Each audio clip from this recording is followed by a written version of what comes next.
আসসালামু আলাইকুম রহমতুল্লাহি আবরাকাতুহু।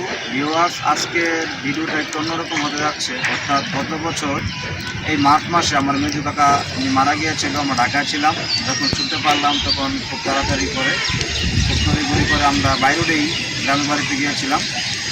কাকার জানাজা করেছিলাম, কাকার লাশ মাটি দিয়েছিলাম। আজকে 1 বছর পূর্ণ হলো।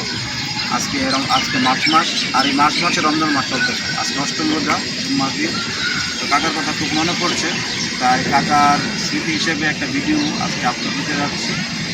তো আপনারা দেখবেন, আর আমার কাকার জন্য অবশ্যই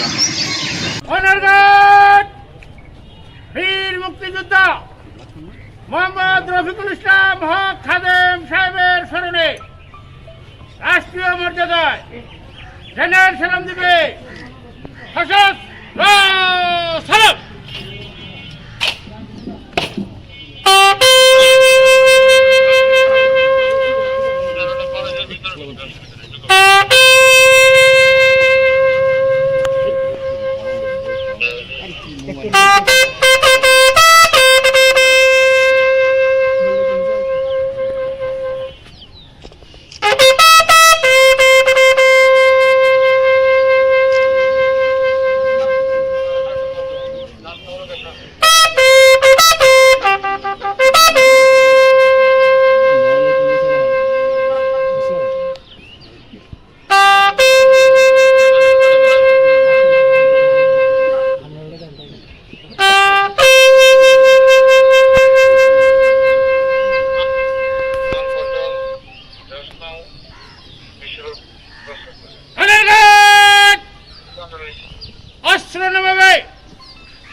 বীর মুক্তিযোদ্ধা মোহাম্মদ রফিকুল হক খাদেম এর স্মরণে সশস্ত্র সালাম।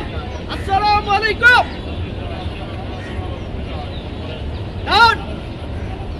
একদম পিছনে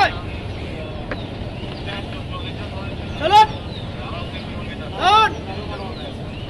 বিরতি করবে, বিরতি কর।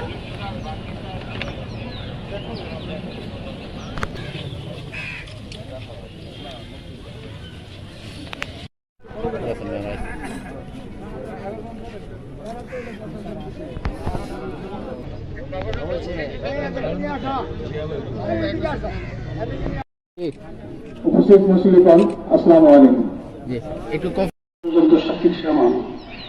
আজকে জন্য উপস্থিত হয়েছেন এবং আমরা প্রত্যেকে দোয়া করতাম ওনার জীবনে যত গুনাহ কথা আছে আল্লাহ রাব্বুল আলামিন যেন। উপজেলা আনসার এবং বিজিবি কমান্ডার ছিলেন চাকরিরত অবস্থায়। চাকরি শেষ হওয়ার পর উনি আইসা আপনাদের এই এলাকার সমাজ সেবার কাজে নিয়ে এসেছেন। জীবিত অবস্থায় আমাকে একটি কথা বলেছিলেন, সেই কথাটা আমি বাস্তবায়ন করার আগে উনি পৃথিবী ছেড়ে চলে গেছেন। একজন মসজিদের সংসদ কর্মী হিসাবে এটা আমাকে অনেক কষ্টের। আমি যেহেতু এখানে এসেছি এবং ব্যাপারটা শুনেছি, উনি আমাকে বলেছিলেন, ওনাকে দাওয়াতও দিয়েছিলেন, কিন্তু ওনার দাওয়াত আমি রক্ষা করার আগে উনি আমাকে পৃথিবী ছেড়ে চলে গেছেন। আমি আজকে ওনার ভালোভাবে আমরা এই কাজটা সম্পন্ন করি। পরবর্তীতে আমরা আপনাদের সাথে যারা মাদার কমিটি, আমরা বর্তমান যে কমিটি আছি তাদের সাথে বসবো। আগে যে শিল্পী ছিল আমাদের মেয়ের মধ্যে এখানে উপস্থিত আছেন, সবাই মিলে আমরা একটি সুন্দর যেটা হয় সেটা অবশ্যই বলবো। এরকম বীর মুক্তিযোদ্ধার জানাজায় আপনারা এসেছেন, আমরা এসেছি, আমরা মনে করি আমরা গর্বিত। যাই হোক, কথার বেশি বলে আপনার অনেক বেলা হয়ে গেছে। আপনারা আন্তরিকভাবে এই মুক্তিযোদ্ধা রফিকুল হক খাদেম কালুর জন্য দোয়া করবেন। আল্লাহ রাব্বুল আলামিন যেন তাকে বেহেশত নসিব করে। আমি আর কথা বলাতে চাই না। আজকে যার জানাজা পড়ার জন্য আমরা এখানে সমবেত হয়েছি, আমরা যেখানে দাঁড়িয়ে বক্তব্য দিয়েছি, এই মরহুম রফিকুল হক খাদেম কানু সাহেবও এখানে দাঁড়িয়ে বিভিন্ন সময় কথা বলছে, বিভিন্ন মরহুমার সম্বন্ধে কথা বলছে, আমরা শুনেছি। আজকে সেই মানুষটি আমাদের থেকে ছেড়ে চলে গেছে, যিনি আমাদের জন্য এই যে এমন দেশটি কোথাও খুঁজে পাবে না গো তুমি, সকল দেশের সেরা সে যে আমারই জন্মভূমি। এই জন্মভূমির জন্য জাতির জন্য বঙ্গবন্ধুর নির্দেশে এই যুদ্ধ জাতীয় করে দীর্ঘ 9 মাস যুদ্ধ করে আমাদেরকে সে একটি জন্মভূমি দিয়ে গেছে। উনি জীবন যুদ্ধ হেরে গেছে। পৃথিবীর নিয়ম, জন্মলে মৃত্যু এটি বাস্তবতা। আজকে মৃত্যুর কাছে হার মেনে উনি চলে গেছে। আমরা এই মৃত্যু ব্যক্তিটির জন্য দোয়া করি, আল্লাহ তাআলা যেন তাকে জান্নাতুল ফেরদাউস দান করে। এই রফিকুল হক কানু হলেন আমাদের উপজেলা আওয়ামী লীগের সম্মানিত সদস্য। আপনারা নিশ্চয়ই জানেন যে কক্সবাজার মাননীয় মন্ত্রী জনাব আনিসুল হক সাহেব ওনার মৃত্যুর সংবাদ শোনার সাথে সাথে আমাকে বলেছে। আমি ছিলাম জেলা আওয়ামী লীগের বিশেষ বর্ধিত সভা, আমার সাথে জয়নাল চারও ছিল, উপজেলা চেয়ারম্যান কাসেম ভাই, মনির বাবুল ভাই, সেলিম ভাই।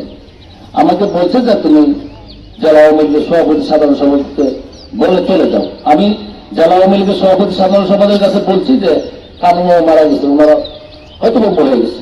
সাথে সাথে জেলা আওয়ামী লীগের সভাপতি সাধারণ সম্পাদকের সঙ্গে পরিবারের প্রতি গভীর সমবেদনা জ্ঞাপন করছে। আমাদের আইনমন্ত্রী মহোদয়, আমাদের বীর মুক্তিযোদ্ধা রফিকুল হক কানুর পরিবার পরিজনের এই সুখ যেন সইতে পারে সেই সমবেদনা জ্ঞাপন করছে।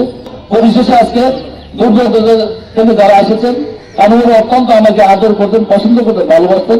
আজকে আমি মেয়র হয়েছি, এই হওয়ার পিছনে আমি বলতে গেলে কানুর অনেক বেশি বেশি অবদান, অনেক বেশি, যেটা বললে শেষ করে দেবে না। এই আজকে ব্যক্তিরা চলে গেছে, আসলে আমি ওনার জীবন দশায় আমি ওনাকে দেখতে পাই নাই, আমি অত্যন্ত দুঃখিত। আমি আল্লাহর কাছে প্রার্থনা করি, দোয়া করি আল্লাহ তাআলা যেন ওনাকে জান্নাতুল ফেরদাউস দান করে। যে জীবনে চলার পথে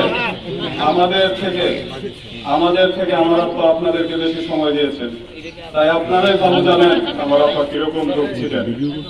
তাই আপনারাই বলেন আমার আব্বা কিরকম দুঃখ ছিলেন, আমার আব্বা কিরকম দুঃখ ছিলেন, আমার আব্বা কিরকম দুঃখ ছিলেন। আমার দেখা একজন শ্রেষ্ঠ মানুষ, আমার দেখা একজন শ্রেষ্ঠ সৎ ব্যক্তি আমার আব্বা, আমার দেখা শ্রেষ্ঠ বাবা আমার আব্বা। আজকে আমার আব্বা চলে গেছে। জীবনে চলার পথে যদি আপনাদের কাউকে কোনো কষ্ট দিয়ে থেকে কথায় বার্তায় আচার আচরণে, আল্লাহর হস্তে আপনারা সবাই আমার আব্বাকে মাফ করে দিবেন। আপনারা সবাইকে আমার আব্বাকে মাফ করে দিয়েছেন। দর্শন খানের কিছু কথা বলার জন্য আমি বলছি।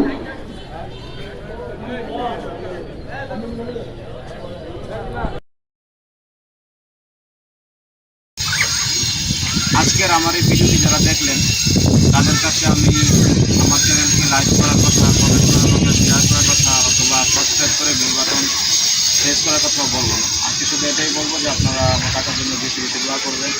যারা আমার টাকাকে চিনেন, জানেন, টাকার সাথে চলাফেরা করেছেন, তারা তো অবশ্যই আমার টাকার জন্য দোয়া করবেন। সবাই আমার টাকার জন্য দোয়া করবেন যেন আল্লাহ কথা আমার টাকা করবেন। সমস্যা শুনতে পারিনি সানগ্লাস তাহলে রেডি হবো। হ্যাঁ, আজকের জন্য একটা